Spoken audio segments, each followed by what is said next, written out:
फिक्र आपकी में आज की शुरुआत एक ऐसी खबर से करेंगे जिसकी सोशल मीडिया पर काफी चर्चा है और बड़े बड़े लोग ट्वीट कर रहे हैं, रीट्वीट कर रहे हैं। यह खबर असल में भारत के मोस्ट वांटेड आतंकी हाफिज सईद के राइट हैंड और करीबी रिश्तेदार अब्दुल रहमान मक्की से जुड़ी है। यह बताने से पहले आपको 30 सितंबर की पाकिस्तान की एक घटना बताते हैं। कराची में हाफिज सईद के करीबी आतंकी मुफ्ती कैसर फारूक की अज्ञात बंदूकधारियों ने गोली मारकर हत्या कर दी। उसकी हत्या का सीसीटीवी वीडियो सामने आ गया है। बाइक सवार लोगों ने गोली चलाई थी और फारूक की टारगेट किलिंग की गई। आज पाकिस्तान से दूसरी खबर आई है कि ग्लोबल टेररिस्ट, भारत के मोस्ट वांटेड आतंकी 26/11 का गुनहगार आतंकी अब्दुल रहमान मक्की अचानक कहीं लापता हो गया। लाहौर में उसके साथ क्या हुआ, इसे लेकर कयास लगाए जा रहे हैं। कई तरह के अफवाहें हैं।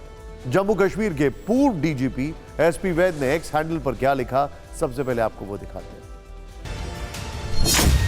मुंबई हमले के मास्टरमाइंड हाफिज सईद के बहनोई और ग्लोबल टेररिस्ट अब्दुल रहमान मक्की का अज्ञात बंदूकधारियों ने अपहरण कर लिया है। मक्की जमात उद दावा में दूसरे नंबर का कमांडर और मुंबई हमलों के लिए जिम्मेदार था। दिलचस्प घटनाक्रम, आखिर पाकिस्तान में यह हो क्या रहा है?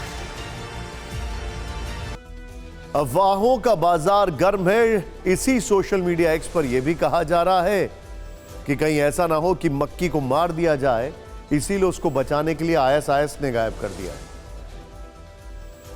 सोचिए, आईएसआई ने गायब कर दिया। एसपी वैद 1986 बैच के आईपीएस अधिकारी, 2016 से 18 तक जम्मू कश्मीर के डीजीपी रहे। राज्य के कई आतंकी साजिशों का पर्दाफाश करने के अलावा कई एंटी टेररिस्ट ऑपरेशन को अंजाम देने में अहम भूमिका निभाई है।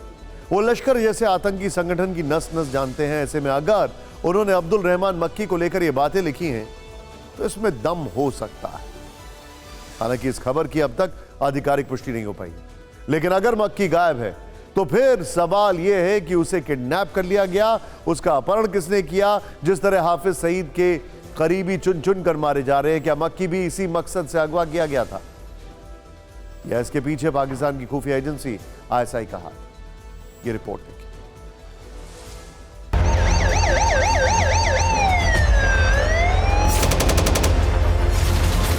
26/11 मुंबई हमला। बोट पर सवार होकर कराची से आए कसाब जैसे 10 लश्कर आतंकियों ने यहां खून बहाया, 160 निर्दोष लोगों की जान ले ली। इस अटैक का मास्टरमाइंड हाफिज सईद है और साजिश रचने में उसके बहनोई अब्दुल रहमान मक्की का भी मेजर रोल है।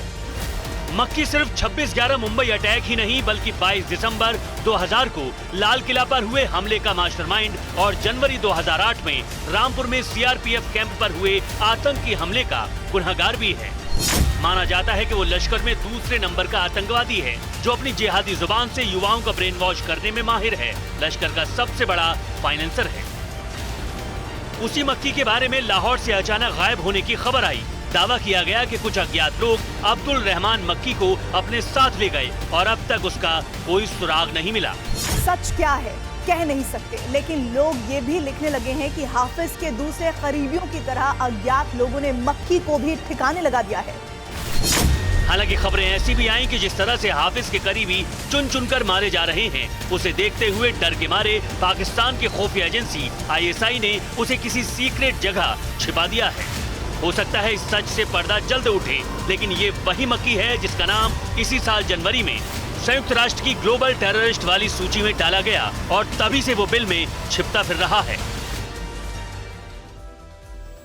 आतंकी मक्की से पहले लश्कर और हिजबुल के कई आतंकियों को पाकिस्तान के अलग अलग शहरों में अज्ञात लोगों ने मौत के घाट उतारा है।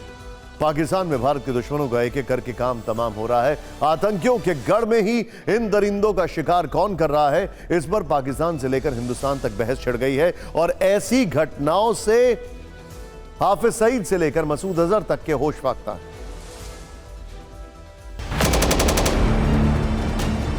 30 सितंबर को कराची में हाफिज के करीबी और भारत के मोस्ट वांटेड आतंकी मुफ्ती कैसर फारूक की गोली मारकर हत्या कर दी गई। जेल में बंद लश्कर तैयबा के कमांडर हाफिज सईद के लिए ये दोहरा झटका है, क्योंकि इन्हीं दिनों दावा इस बात का भी किया जा रहा है कि कई दिन से हाफिज सईद का एक बेटा भी लापता है और अब मारा गया। कैसर फारूक हाफिज सईद का करीबी था। सबसे हैरानी की बात यह है कि उसके कत्ल की जिम्मेदारी किसी संगठन ने नहीं ली है। लेकिन मुफ्ती कैसर 14 साल की उम्र से लश्कर से जुड़ा था। कराची में लश्कर के लिए आतंकवादियों की भर्ती करता था। जेल में बंद हाफिज सईद का काम संभाल रखा था और कश्मीर में घुसपैठ कराने का ऑपरेशन भी उसी के जिम्मे था। 1 मार्च 2022 को पाकिस्तान से खबर आई कि इंडियन एयरलाइंस IC-814 के अपहरणकर्ता जहूर इब्राहिम उर्फ जमाली की हत्या कर दी गई। मिस्त्री जैश मोहम्मद का आतंकी था। भारतीय विमान की हाईजैकिंग में मिस्त्री के साथ मसूद अजहर के भाई रऊफ और इब्राहिम अजहर शामिल थे। जहूर मिस्त्री की हत्या में भी कैसर की तरह 2 रहस्यमयी बाइक सवार शामिल थे। अब इस चेहरे को भी देखिए, यह है बशीर अहमद पीर उर्फ इम्तियाज आलम। यह हिजबुल मुजाहिदीन से जुड़ा हुआ था। आतंकी बशीर अहमद हिजबुल मुजाहिदीन का संस्थापक सदस्य था। 20 फरवरी को रावलपिंडी में उसकी हत्या कर दी गई। बशीर अहमद रावलपिंडी में एक दुकान के बाहर खड़ा था। 2 बाइक सवारों ने सिर से बंदूक सटाकर उसको गोली मारी। 4 अक्टूबर 2022 को भारत सरकार ने बशीर को आतंकी घोषित किया था। बशीर की हत्या भी उसी तरह की गई जिस तरह कैसर और मिस्त्री को मारा गया था। पाकिस्तान और कनाडा आतंकियों के लिए पनाहगार हैं, लेकिन पाकिस्तान और कनाडा दोनों जगह खालिस्तानी आतंकियों का भी अंत तेजी से हो रहा है। दोनों देशों में हो रही इन घटनाओं में एक बात कॉमन है, हमलावर अज्ञात है, एक रहस्य है।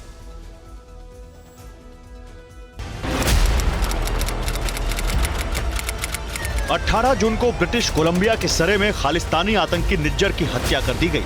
यह हत्या अज्ञात बंदूकधारियों ने की। वो कौन लोग थे, ये बता पाने में कनाडा की सरकार अब तक नाकाम रही है।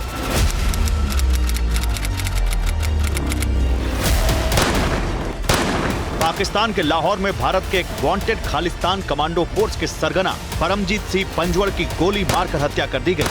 अज्ञात बंदूकधारियों ने उसे घर में घुसकर मारा। वो 1990 से ही पाकिस्तान में सरदार सिंह के नाम से छिपकर रह रहा था। ISI की मदद से पंजाब को सुलगाने की साजिशें रचता था। आतंकी रिपुदमन मलिक की गोली मारकर हत्या कर दी गई। वो वर्ष 1985 में एयर इंडिया फ्लाइट के अपहरण मामले में मुख्य आरोपी और मास्टरमाइंड था। ये लिस्ट चौंकाने वाली है। खालिस्तानियों में खौफ है, उन्हें डर है कि अगला नंबर आतंकी पन्नू का भी हो सकता है। इसलिए कनाडा में उसने अपनी सुरक्षा काफी बढ़ा ली है। अब पाकिस्तान का हाल कितना खराब है, इस बात का अंदाजा एक और इंफॉर्मेशन से आप लगाइए। इसे हमारा चैनल कंफर्म नहीं कर रहा है, लेकिन बता रहे हैं कि सोशल मीडिया एक्स पर क्या क्या चल रहा है, और एक बड़ा रिलायबल सोर्स से यह कहा जा रहा है, जिसे हम कंफर्म नहीं करते, कि अल बदर जो पाकिस्तान की टेररिस्ट ऑर्गेनाइजेशन है, उसका फाउंडिंग मेंबर जसनील रिहाल, उसको खैबर पख्तूनवा में किसी ने जहर दे दिया और अभी इस वक्त मिलिट्री हॉस्पिटल रईसालपुर में उसका इलाज चल रहा है। हम कंफर्म नहीं कर रहे हैं, लेकिन खबरें आ रही हैं। पाकिस्तान से लेकर हिंदुस्तान तक आतंक के खिलाफ एक्शन जारी है।